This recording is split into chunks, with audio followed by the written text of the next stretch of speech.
of the show is dedicated to my dear sweet babies, but this in particular. And because of that, I need to make sure to give special credit and issue commendations to the SBG who showed up to an event on Saturday in Michigan where I was speaking, a great conference called the Body of Christ in the Public Square event conference. And it's a wonderful event run and attended by some very solid Christians. But the SBG was there. And to understand why their presence was so especially important and inspiring, just need a little bit of background. The background goes back to the greatest controversy of this current century, of course, which I don't need to tell you, is Walrusgate.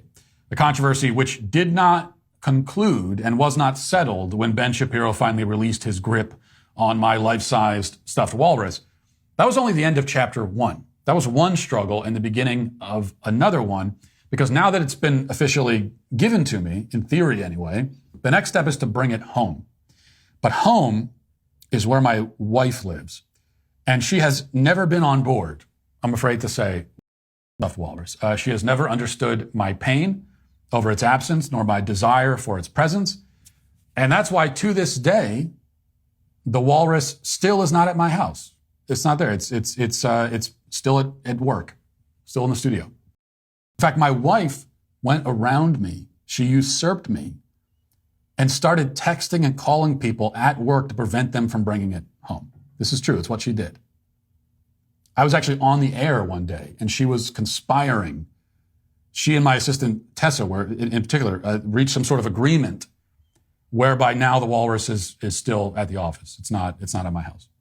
You have to understand that my wife, by the way, has a direct line to everyone I work with and will simply go around me whenever it suits her. Like she has the numbers of everybody in the wardrobe department, and she has no problem calling them to give her opinion about, wardrobe issues.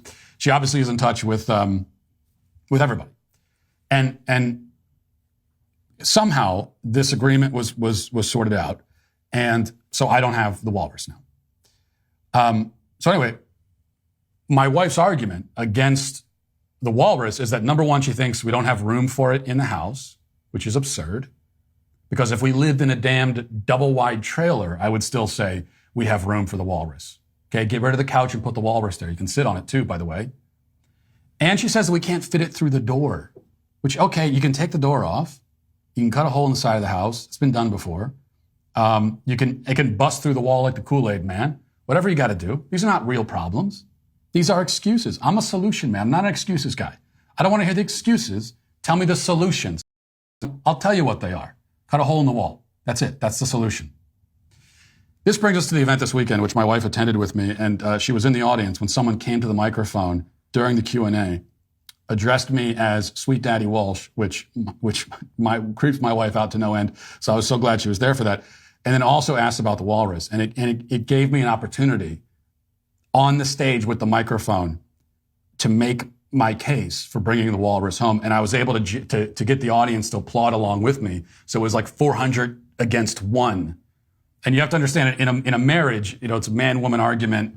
Men are often at this, but when you have the microphone and she doesn't, that's a whole different ballgame. It made me think that I should have a stage and a microphone in my house, so that anytime we're arguing about something, I'll just get up on the stage and I'll, just start shouting it into the microphone. Maybe I'll start live streaming it too, so the SBG can see the argument and everyone will get on my side. Anyway, the walrus still isn't home even after all that. Jack Straw says, I drove